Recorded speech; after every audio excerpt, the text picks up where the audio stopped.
Ay. Ayan, andito po kami sa Lukban, Quezon. Ayan. Ito po yung kabahagi sa paghihirap ng ating si Jesus Christ, ang ating amang nasa langit. Ayan, ang mga tao nagpipinitensya din sila, oh. Ayan po, ang dami. Ang dami na madlang people. Ayan ang mga person. Alam nyo ba, hingal ng person? Ayan. Guys. Ayan. Tapos namumulaklak po ang mga tao. Ayan. My God. Ang ganda-ganda dito.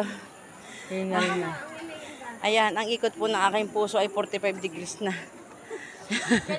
Grabe. Ayan. Sino ito? Oh, 1,000 na makakahula. Ayan, sino yan? Oh, wala. Panis. Ayan, ang ganda, ang ganda-ganda. Ang ganda-ganda. Ang ganda-ganda. Ang ganda-ganda daw dito.